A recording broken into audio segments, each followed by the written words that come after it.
Selanjutnya, yang menyebabkan doa tak terjawab dari sebab matinya hati, qultum annal mauta haqqun wa lam tasta'iddu lahu. Kamu berkata, kamu yakin bahwa mati adalah sesuatu yang benar, tapi kamu tidak pernah punya persiapan untuk mati. Padahal menurut logika, orang yang akan bepergian jauh tentu dia harus mempunyai bekal yang cukup. Semakin jauh jarak perjalanan yang akan ditempuhnya, semakin banyak perbekalan yang harus dibawanya. Dahulu, seketika beberapa jamaah dari Yaman akan melaksanakan ibadah haji dengan nekat, mereka berprinsip, pokoknya kan berangkat haji jadi tamunya Allah, nanti Allah yang akan ngelayanin. Mereka nekat, modal badan doang berangkat. Diadukan kepada baginda Rasul, lalu turun peringatan dari Allah, wa tazawwadu fa inna khairaz zadi taqwa. Jangan begitu, bawa bekal, sesungguhnya bekal yang paling baik adalah takwa. Bahwa berangkat dengan bekal takwa itu bekal yang paling utama, tapi bekal-bekal yang lain pun jangan diabaikan. Kalau kita akan berangkat untuk tujuan yang baik, bekal yang paling utama memang takwa. Tapi tidak berarti harus mengabaikan bekal-bekal yang lain. Begitulah, semakin jauh perjalanan yang akan kita tempuh, semakin banyak bekal yang harus kita hadapi. Kalau saudara mau pergi ke Surabaya, tidak membawa bekal kemudian berani berangkat, rasanya sih saya pikir itu bukan berani, nekat namanya. Sama saja orang belum pernah sembahyang mati, nekat tuh orang, berani amat. Belum berbuat kebaikan barang sedikit pun sudah mati, nekat namanya itu. Sama saja tadi, nggak bawa bekal apa-apa berangkat ke Surabaya. Sampai Surabaya belum tentu, sengsara udah jelas. Belum punya bekal yang baik sudah mati. Sampai ke surga belum tentu, tapi kebelangsak dan sengsara rasa-rasanya pasti itu. Oleh karena itu, kalau kita yakin mati sesuatu yang benar, sesuatu yang pasti datang menimpa, maka hendaklah kita mempersiapkan bekal. Kemudian idda'aitumun najata minan nar wa ramaitum fiha anfusakum. Kamu memproklamirkan diri ingin selamat dari neraka, tapi kamu lemparkan dirimu ke dalam neraka. Bagaimanapun bajingannya bajingan, kalau ditanya ente mau masuk neraka enggak? Jawabannya pasti enggak. Itu pasti perbuatannya sendiri yang melemparkan dirinya ke dalam neraka, membiarkan dirinya berlarut-larut, bertimbun-timbun dalam dosa dan kesalahan, dan tidak akan ada niatan untuk memperbaiki diri. Hanyut di meja judi, habis ditelan minuman keras, fitnah sana fitnah sini, hasud sana hasud sini. Padahal mulutnya ingin selamat dari neraka, perbuatannya malah melemparkan dirinya ke dalam api neraka. Tidak ada orang yang lebih sayang kepada diri kita selain kita sendiri. Dan menyayangi diri itu tidak cuma dengan memandikannya sehari 3 kali, memakaikannya parfum dengan segala macam merek, memakai sabun yang wangi-wangi, minyak yang harum-harum. Lebih daripada itu, jaga dan sayangi diri. Jangan jatuhkan dia ke dalam perbuatan-perbuatan yang bisa menjerumuskan diri itu ke dalam neraka. Kemudian disambung oleh Imam Al-Faqih Abu Lais, yang menyebabkan doa tidak terjawab karena hati mati. Idda'aitum dukhulal jannah walam ta'malu laha. Kamu ingin masuk surga, tapi kamu berat mengamalkan perbuatan yang bisa menyampaikan kamu ke surga. Semua kita kalau ditanya mau masuk surga, mau. Tapi jarang yang berlomba melakukan perbuatan-perbuatan yang bisa menyampaikan kita ke surga. Kemudian yang terakhir kata Imam Al-Faqih Abu Lais, dafantum mautakum walam ta'tabiru laha. Kamu menguburkan orang yang mati di antara kamu, tapi kamu tidak bisa mengambil i'tibar, tidak bisa mengambil pelajaran dari mayit yang jenazah yang kau kuburkan itu. Mestinya kan nguburin orang tuh membuat sadar. Iya, kalau sekarang saya baringkan di liang lahat, menghadap ke arah kiblat, bantalnya tanah, setelah itu ditutup dengan papan, lalu ditimbun dengan tanah. Iya, sekarang giliran dia, giliran saya, entah besok, lusa, bulan depan, tahun depan, tapi pasti mengubur mayat, mengubur jenazah, tapi tidak bisa mengambil i'tibar dari yang dilaksanakannya itu.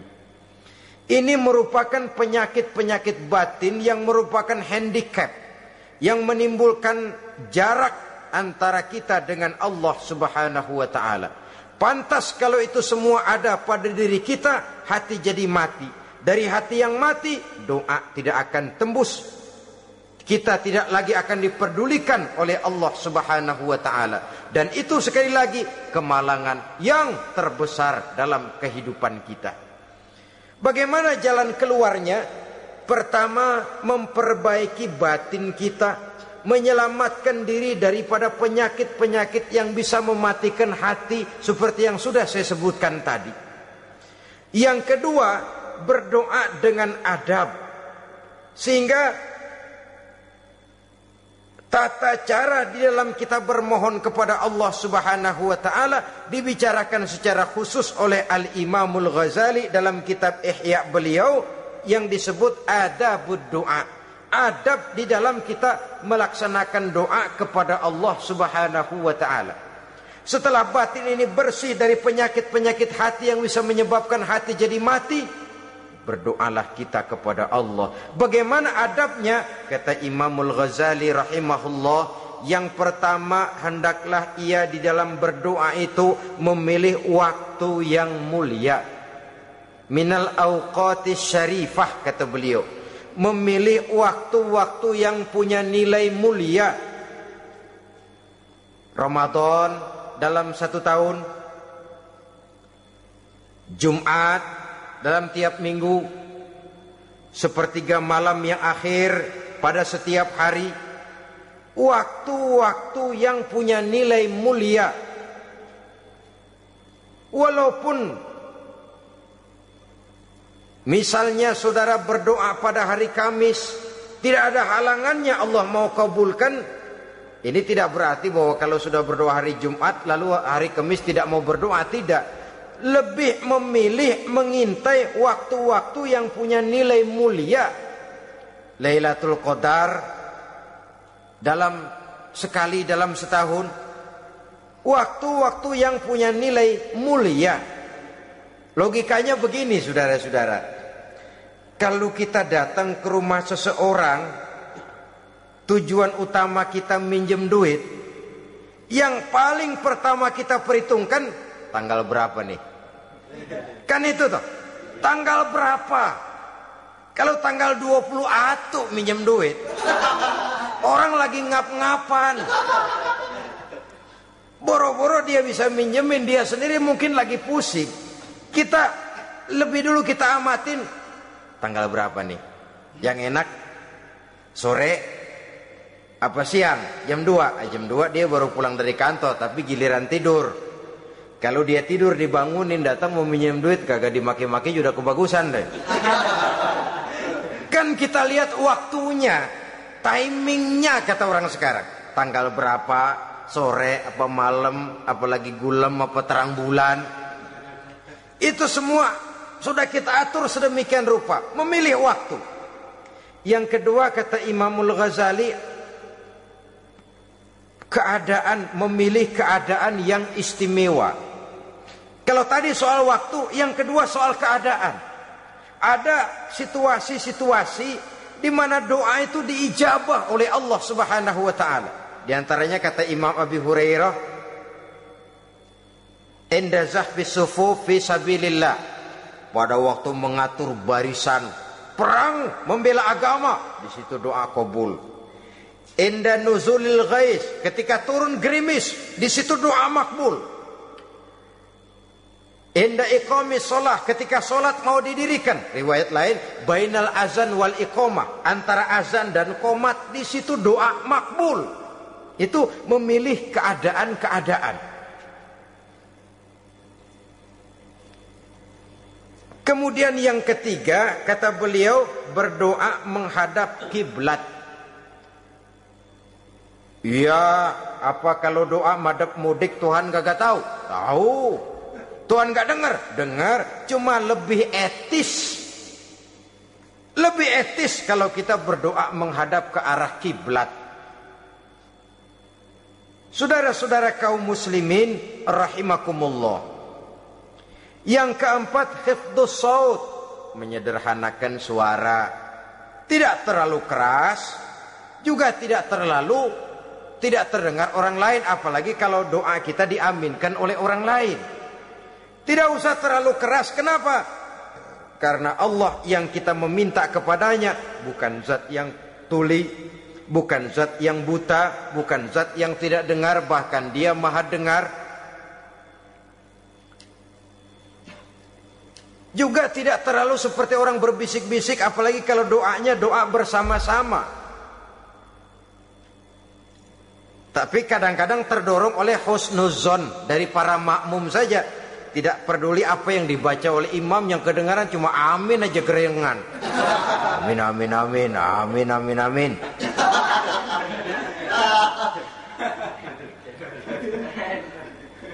Juga tidak terlalu keras, seperti orang berdoa, seperti orang pidato. Saudara-saudara kaum muslimin rahimakumullah. Yang kelima, alla yatakallafa saja' fid du'a. Dalam berdoa, kalau istilah kita, jangan nyelongcong. Sajak sujak ini menunjukkan sikap berani kepada Allah. Misalnya ada orang berdoa, ya Allah ampunilah saya kalau engkau mau. Kalau Allah mau. Kasihanilah saya ya Allah kalau engkau mau. Itu doa orang songong.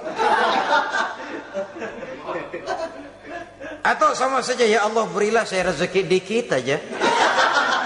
Emang kenapa pakai begitu?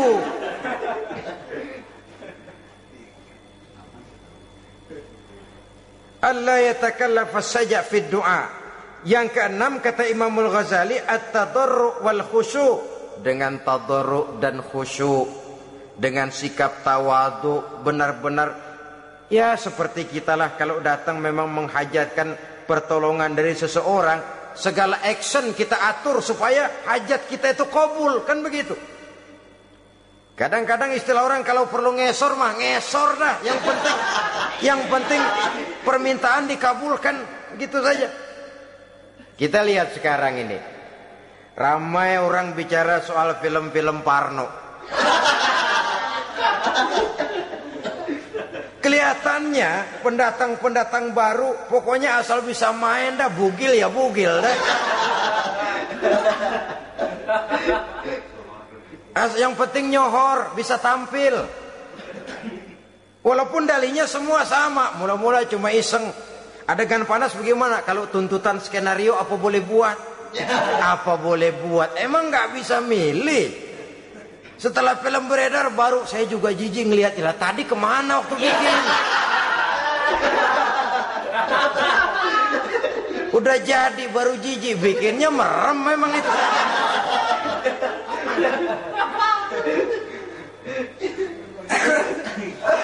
Tapi ada satu analogi, asal bisa main, asal bisa tampil di layar, apa saja jadi taruhan sudah. Bugil ya bugil dah, nggak soal dah. Pokoknya bisa main, tampil, nyohor, masuk koran. Udah seperti kata-kata orang Arab, bul ala zamzam fatu'raf. Kalau pengen terkenal, kencingin sumur Zamzam. Artinya apa? Bikin yang aneh-aneh, yang orang nggak kerjain, ntar ngetop. Yang ngetop lempengan jeleknya. Sumur Zamzam dikencingin, kan nyohor itu. Sedunia orang kenal. Kenapa? Gila. Saudara-saudara kaum muslimin rahimakumullah. Sangat kita sayangkan kalau lalu orang berlomba-lomba dengan cuma modal paha mulus, wajah cantik, dimauin apa saja mau lalu bisa tampil. Akibatnya yang jadi korban adalah anak-anak kita. Disuguhi tontonan-tontonan yang meracuni jiwa mereka. Walaupun akibatnya barangkali ya lain seperti band orkes dengan film memang akibatnya tidak langsung ya. Kalau band orkes akibatnya langsung, dia bisa berantem di tempat lokasi. Film orang nonton tahu dia di tempat itu, bukan di tempat itu dia praktek, pulang jadi pikiran dia. Tadi serem ya. Ntar kalau udah kesempatan kita praktek. Ntar ngancemnya itu yang gak enak. Tapi yang saya analogkan dengan persoalan kita, tingkah pola artis apapun dilakukan asal bisa main. Nah itu tuh, asal dapat kesempatan acting. Dalihnya ya tuntutan skenario lah, iseng lah, macam-macam lah. Tapi yang jelas satu target, saya harus dapat kesempatan main. Untuk sampai ke situ cara apa saja harus saya tempuh. Tidak peduli harus menginjak-injak norma dan budaya bangsa yang luhur. Tidak peduli harus bertentangan dengan kaidah agama. Tidak peduli hasilnya meracuni umat masyarakat, terutama generasi muda. Yang penting kan ngetop. Saudara-saudara, baiklah ya, itu soal lain. Tapi soal kita ialah at-tadarru wal khusyu'. Bermohon kepada Allah dengan tadarru, khusyuk dan tawadhu. Seperti kalau kita mau bermohon kepada seseorang, kita malah merendahkan diri. Pak, saya memang orang gak mampu pak. Utang saya udah selebar kampung pak. Anak udah 16 seperempat. Apa saja kita meratap, menghibah, mengeluh, merintih, ujungnya kan yang penting gue minjem duit dapat dah gitu. Apa kayak diomongin, pokoknya pulang bawa duit, itu saja. Itu strategi manusiawi. Kalau ini kita adakan konteks, oh iya, kepada Allah lebih lagi kita tadarru, khusyuk, tawadhu. Doa dengan tawadhu, sebab kita akan bermohon kepada yang serba maha. Menghadap ke arah kiblat, duduk bertafakur dengan khusyuk, tawadhu. Jangan doa sembari tolak pinggang.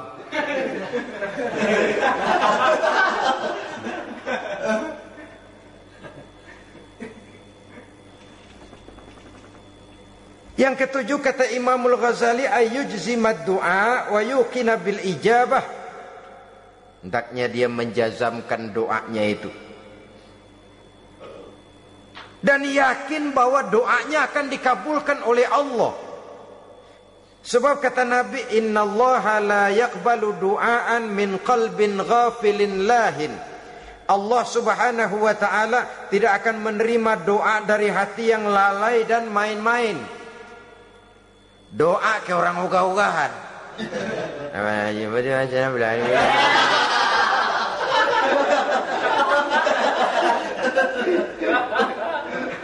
Kali malaikat nyongok dong, lu minta apa lu?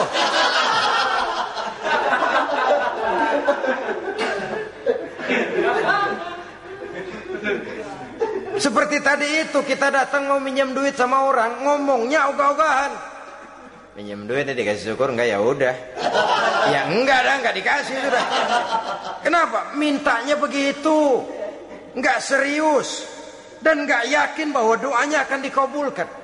Kalau kita sudah punya keyakinan, jangan-jangan doa saya enggak diterima Allah. Enggak. Kata Allah, ana inda zanni abdi bi.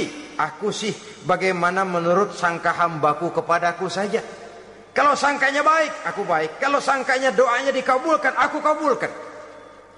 So itu doa harus dengan pasti dan harus dengan yakin doa itu akan dikabulkan dan meluruskan harapan, membenarkan cita-cita, meluruskan maksud apabila doa itu dikabulkan oleh Allah Subhanahu wa taala. Saudara-saudara, oleh karenanya jangan doa setengah hati. Jangan berdoa sambil main-main. Apalagi menghadap kiblat dengan dua tangan terangkat sebagaimana dicontohkan oleh Rasulullah sallallahu alaihi wasallam. Bahwa berdoa tanpa mengangkat kedua tangan pun Allah tahu, Allah dengar, tapi kelihatannya kurang serius. Seolah-olah terserah dah Tuhan, mau dikasih ya kasih, enggak ya udah.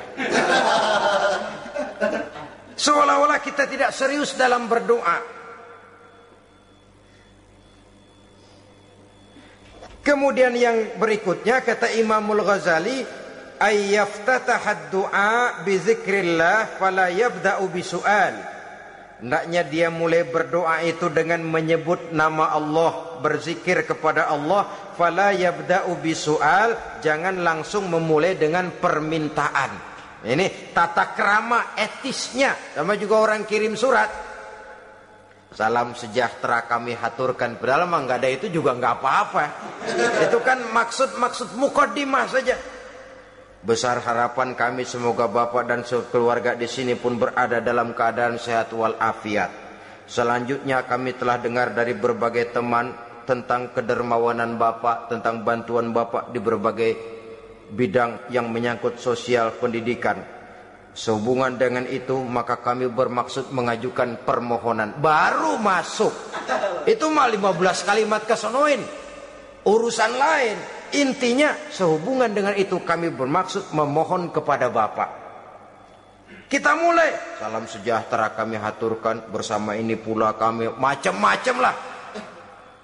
Sama juga seperti tadi itu, kita datang mau minjem duit, datang karena kita tahu datang habis bulan, malam terang bulan, udaranya sejuk, ngobrol lah kita, dapet teh, apa kabar Pak? Baik. Aduh Bapak sih untung dah Pak, kayak pemurah lagi. Saya tahu Bapak banyak nyumbang di mana-mana, di Angon aja tuh orang di Angon.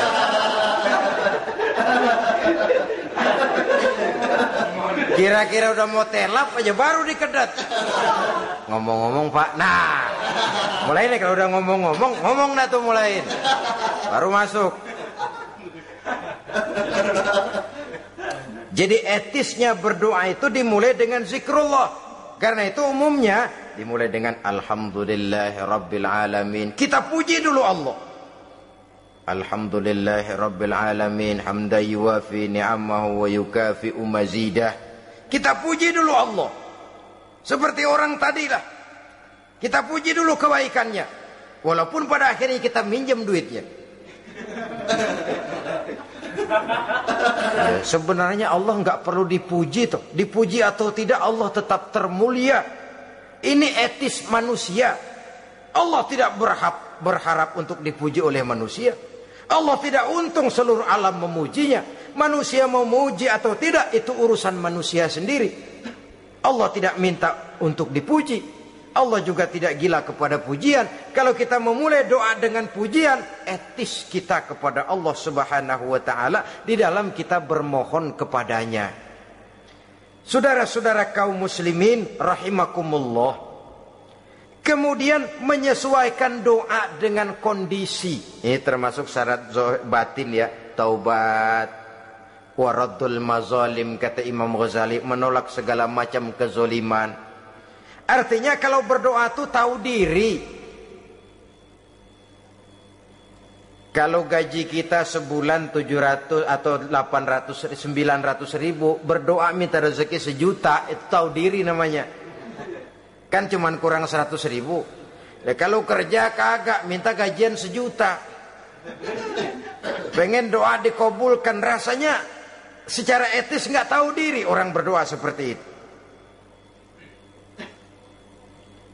Orang datang mau minta duit, mau pinjam duit kepada kita, kan kita lihat kira-kira mampu ngembaliin nggak nih orang. Kita lihat, kita evaluasi kemungkinannya.